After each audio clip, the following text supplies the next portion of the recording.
subhanahu wa ta'ala في القرآن المجيد بعد أعوذ بالله من الشيطان الرجيم بسم الله الرحمن الرحيم يا أيها الذين آمنوا اتقوا الله وكونوا مع الصادقين صدق الله العظيم. Allah subhanahu wa ta'ala states in the glorious Quran, O believers, O mu'mineen, adopt taqwa, bring taqwa into your lives, and stay in the company of the sadiqeen, stay in the company of the righteous. This command of Allah subhanahu wa ta'ala is an extremely important command. First and foremost, he starts off by saying, adopt taqwa, bring God-fearingness into your life, bring this cycle into your life wherein at all times you are fulfilling Allah's commands by carrying on all the do's and abstaining from all the don'ts. But this is a very difficult task, especially in today's day and age. So Allah subhanahu wa ta'ala himself, in the next part of this verse, explains the method of making this task, the first task, easy. The first task, which is the primary task, and the task which is of primary importance, bringing taqwa into one's life. This task becomes easy by carrying out the second part of the verse, which is staying in the company of the righteous. Many people complain in today's day and age that taqwa, becoming a muttaqi, becoming a friend of Allah subhanahu wa ta'ala, and by the way, the word muttaqi and wali of Allah are the exact same thing. Ala inna awliya Allahi la khawfun alayhim wa la hum yahzanun alladhina amanu wa kanu yattaqun. Indeed, the friends of Allah subhanahu wa ta'ala are those that are neither overcome by grief and nor are they overcome with fear.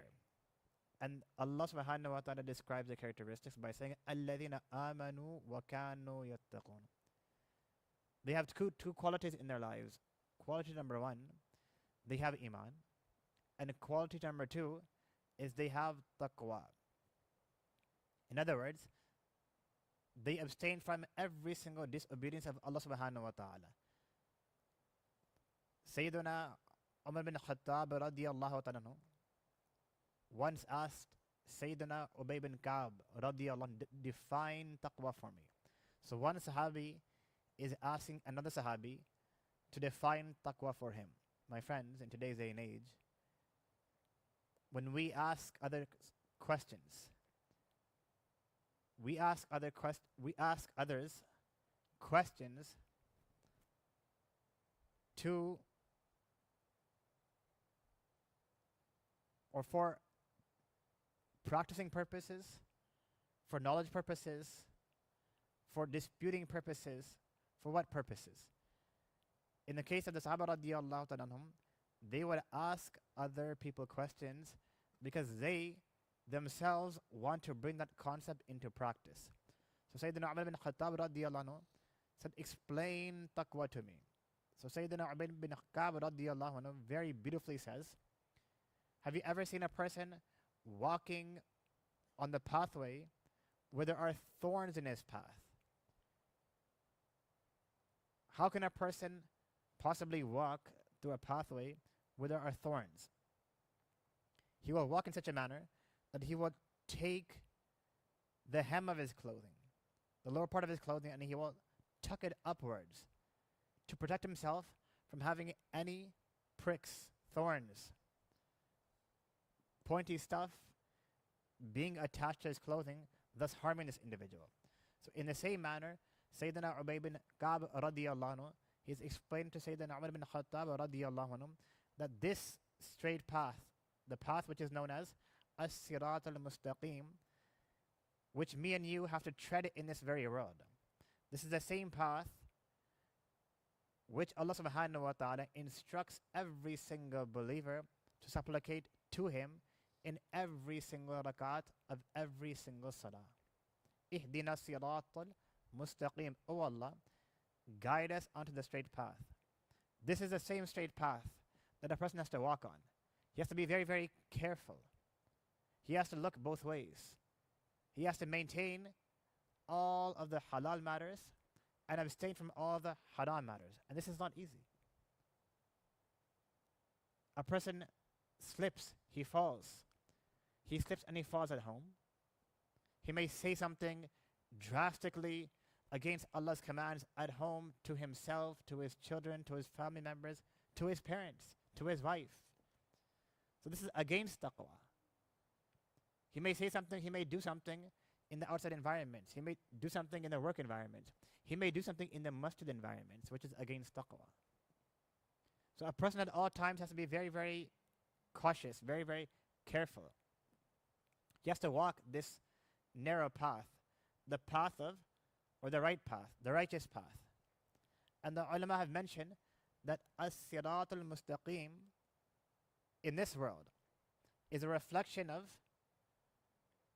one's speed in the hereafter when he crosses the bridge of sirat. So if a person was readily committed to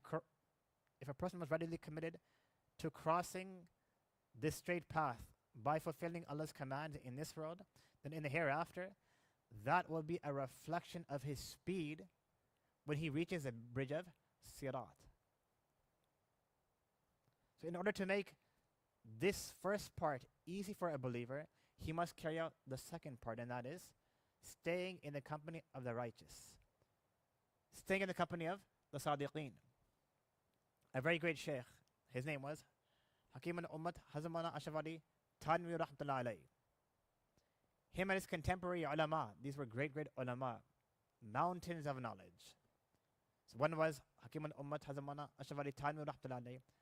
A second great scholar, a great alim, his name was Hazamana Rashid Ahmad Gangohi rahimahullah, and a third great scholar who was the founder of all of the sacred madaris institutes.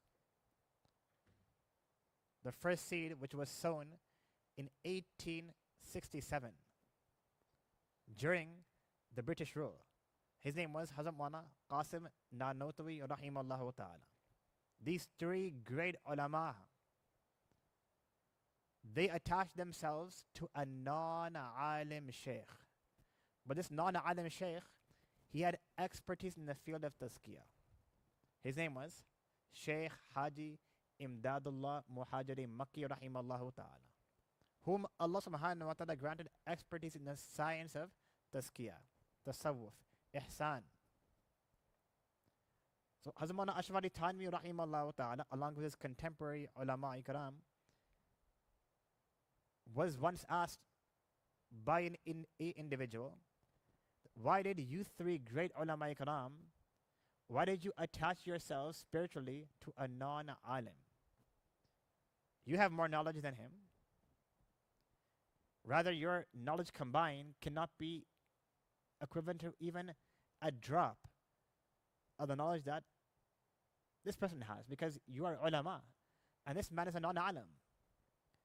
So look at the response of Hazmana Ashwari Tanwi rahimahullah ta'ala. He says, we did not attach ourselves to the sheikh to acquire knowledge, because Allah subhanahu wa ta'ala has already granted us knowledge through our teachers.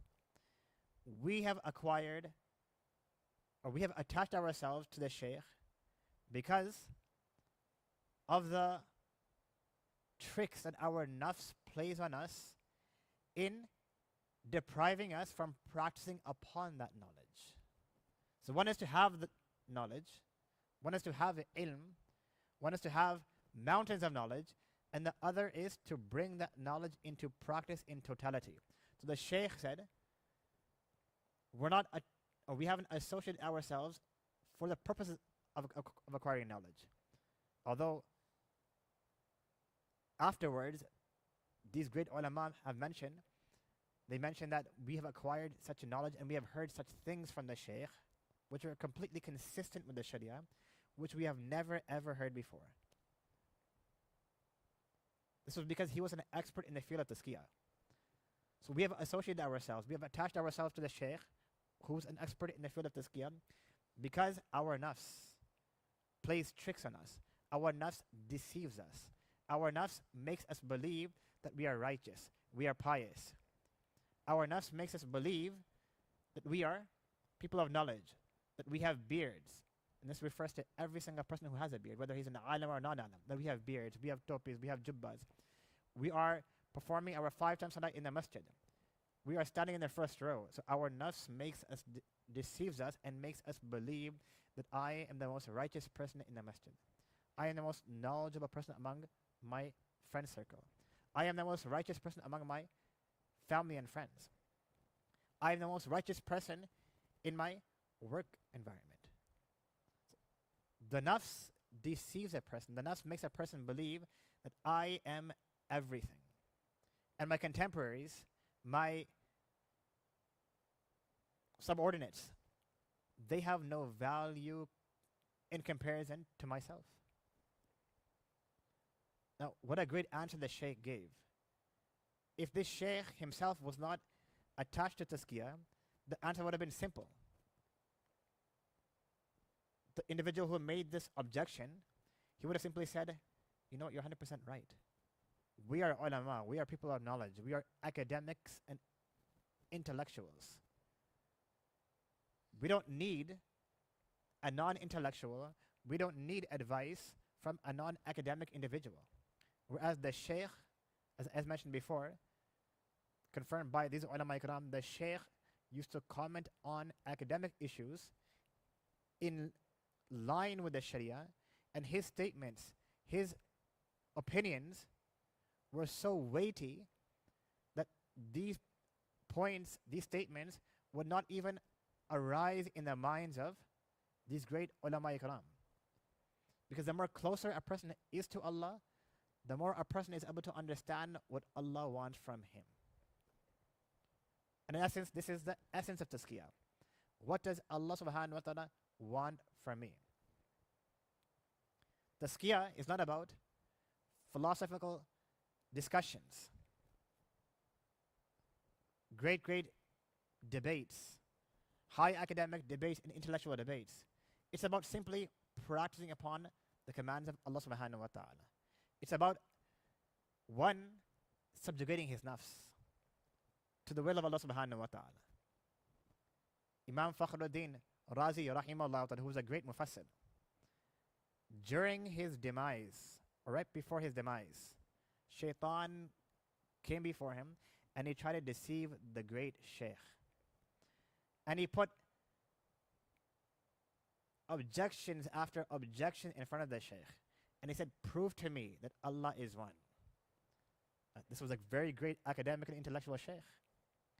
So after giving him evidences upon evidences, Shaitan would break his evidence. So this dispute between Shaitan and the great Shaykh Imam Fakhruddin Razi rahimahullah ta'ala, approximately it lasted for up to 100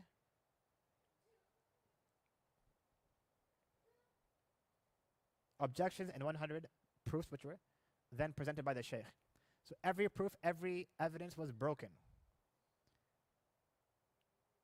Now, because this man was associated with a Shaykh, he had concern for his tazkiyah.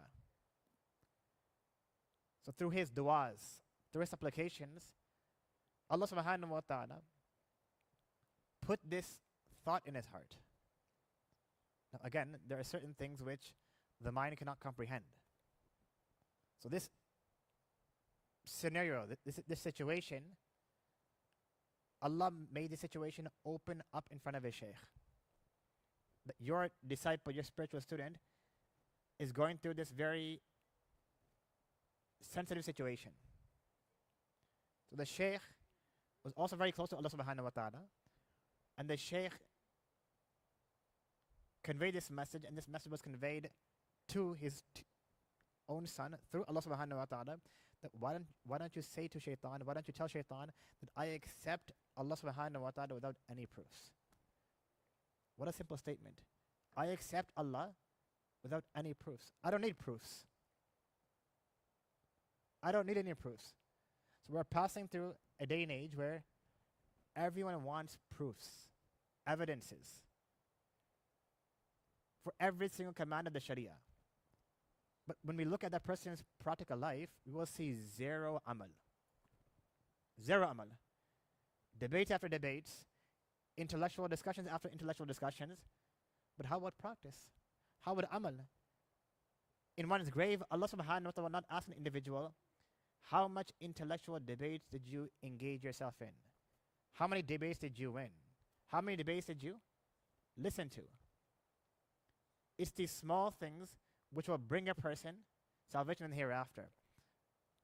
Junaid Baghdadi, Sheikh Junaid Baghdadi, rahimahullah ta'ala, after his demise, someone saw him in a dream.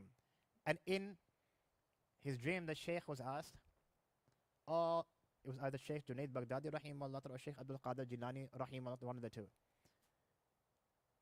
These great mashayikh were asked, you carried out a lot of service for the ummah. What good deed brought your salvation? So one of the mashayikh, they mentioned that none of these good deeds brought salvation apart from rukayat, apart from a few rak'at which we performed for the sake of Allah subhanahu wa ta'ala. So which action Allah accepts, no one has any surety, no one has any guarantee. So in essence, ilm, knowledge, is for amal.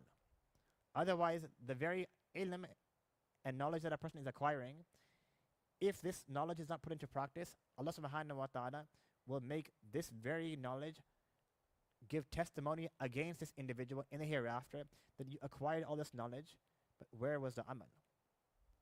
So tazkiyah teaches that person, whatever you're learning, whatever ilm you're acquiring, that must be translated into amal and into practice. So Hazrat Maulana Ashwari Tanwi, rahimahullah ta'ala, beautifully mentions that we have not associated ourselves to Shaykh Haji Imdadullah Muhajir Makki rahimahullah for the purpose of knowledge. We have associated ourselves because this man has been granted expertise in this science, the science of tazkiyah, and we want to bring our knowledge into practice. And Hazrat Maulana Ashwari Tanwi rahimahullah ta'ala, he says, prior to engaging in tazkiyah, so pre-tazkiyah, my iman was an intellectual iman. It was an iman based on reasoning. It was an iman based on proofs. And after treading the path and the journey of tazkiyah, now my iman is something which I can feel. My iman is something which I can see. My iman is something which I can grasp. It's an iman which I accept blindly, which is known as iman bil ghaib. So 30, 40 years ago, the knowledge that we have today, these means, these academic circles, these conferences, these programs were not held, maybe these programs were probably not even held 10% to what is being held now. But in those days, there was something called amal and practice, because the objective was amal, the objective was not philosophy and unnecessary discussions. I'm not saying that these discussions are of no value. No. Every single discussion, every single subject, every single topic, it has its own value and it has its own importance. But what's the objective of acquiring all this knowledge if a person does not bring this into practice? I'll just mention one point and then conclude. In the verse which I mentioned at the beginning, Allah subhanahu wa ta'ala says, sit in the company of those who are righteous, sit in the company of those who are sadiqeen, sit in the company of those who are pious. This will help bring taqwa into your lives. And when a taqwa comes into a person's life, this person is known as a special friend of Allah subhanahu wa ta'ala. So Hazrat Maulana Ashwari Tanwi, rahimahullah, he was once asked by one of his spiritual disciples, Khaja Azizul Hasan Majzub, rahimahullah ta'ala, that when a person becomes a friend of Allah, when he reaches a very high stage of Allah's friendship, does a person even realize that he becomes a friend of Allah? So the Shaykh gave a very beautiful answer. He says, when a child transitions from a child to a young adult, in other words, he reaches the age of maturity, does that young adult, that young man, that young lady, does he or she now realize that they have left the stage of adolescence and they have entered into the stage of adulthood? What a great example the Shaykh gave.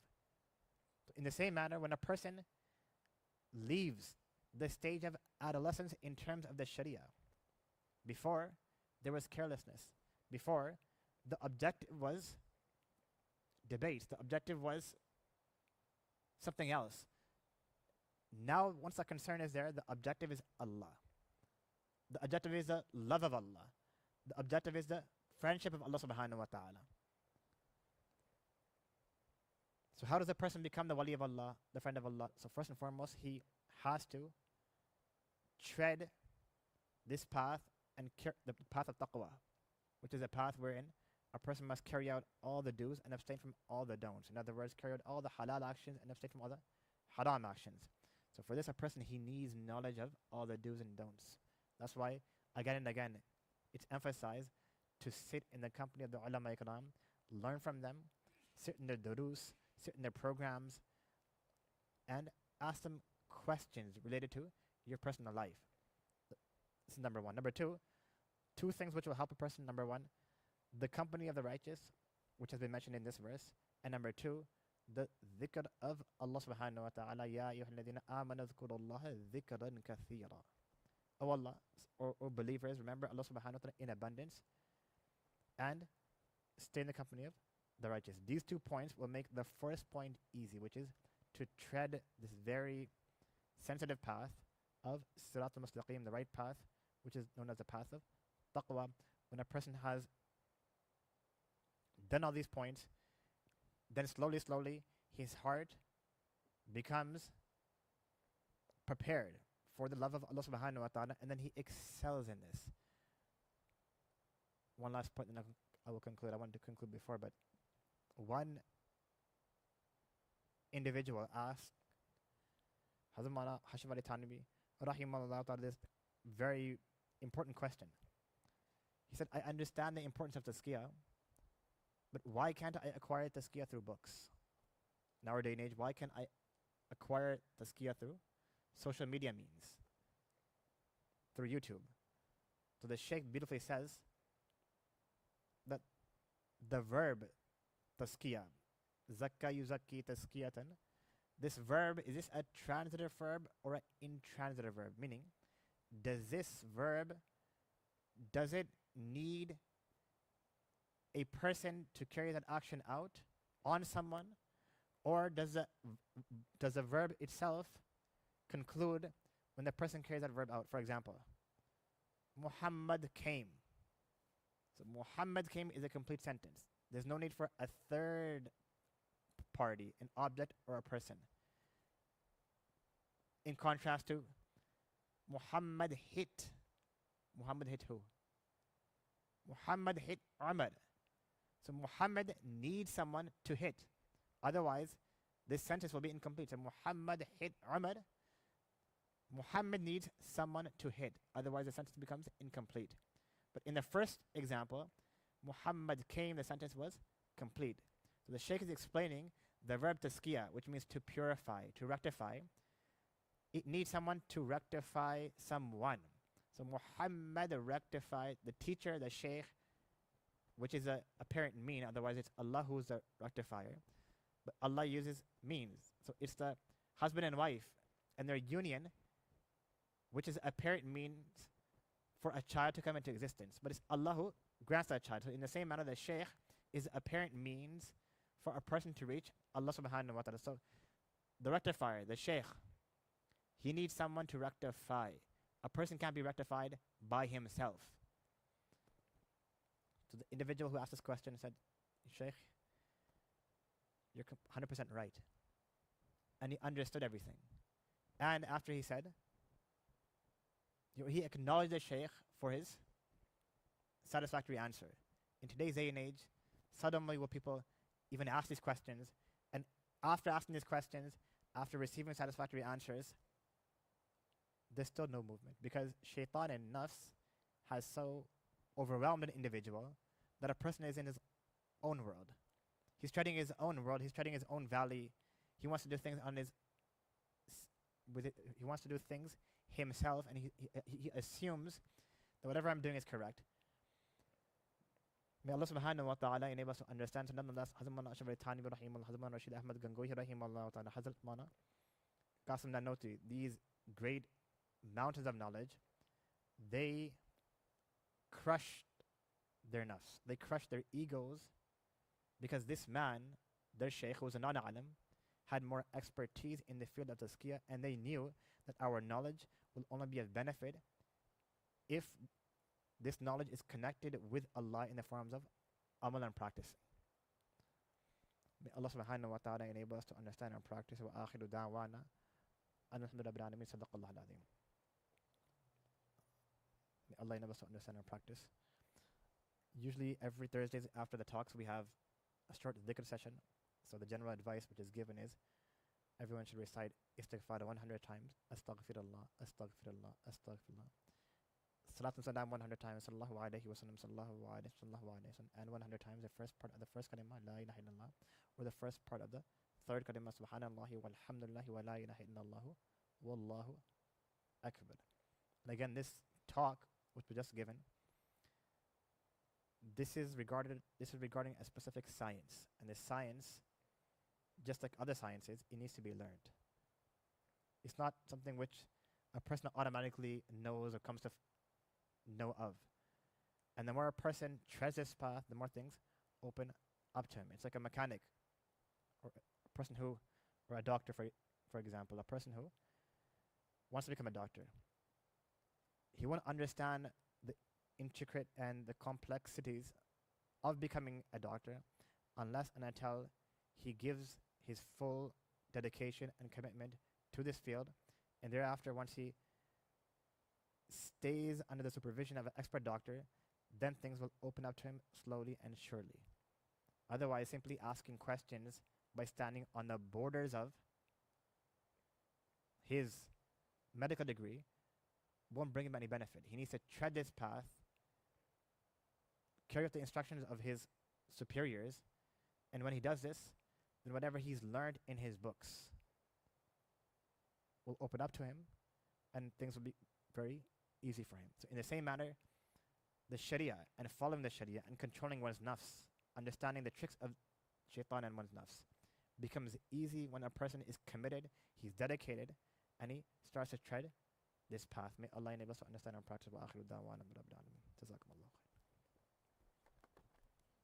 If someone needs to leave, they can leave. And if someone would like to stay, it's encouraged to stay. So again, these talks, these exercises, in the initial stages, they go against one's nafs. Because the nafs wants freedom. And the whole purpose of tazkiyah is to control this very nafs who wants freedom. So the nafs will never ever allow a individual to sit in the gathering to begin with. And if a person is able to sit, the nafs will not allow him to listen attentively.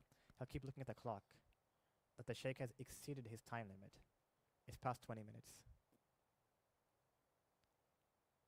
When is a shaykh going to allow us to go? It's 25 minutes now. Now it's 27 minutes. Now it's 28 minutes. This is how the nafs works. Now once we're seated here, perhaps the shaitan and nafs will put these thoughts in our minds that this is the first and last gathering that I'll ever attend here. We hope it's not like this. May Allah inshallah grant more tawfiq. But this is how the nafs works. So we have to understand first and foremost how the nafs works, the tricks of the nafs, and how to tame this nafs. And thereafter, connect ourselves to Allah. Al-kayyisu man dana nafsahu wa amila lima ba'da al-maut. An intelligent person is that person who's able to control his nafs, and he prepares for the hereafter. So a person can only control the nafs if he understands how the nafs works. And a person will only understand how the nafs works once he dedicates himself to the field of tazkiyah. Then things will open up. May Allah enable us to understand our practice. Jazakumullah.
الله أكبر الله أكبر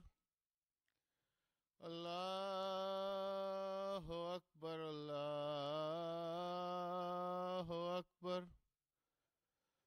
أشهد أن لا إله إلا الله أشهد أن لا إله إلا الله أشهد أن محمد رسول الله أشهد أن محمد رسول الله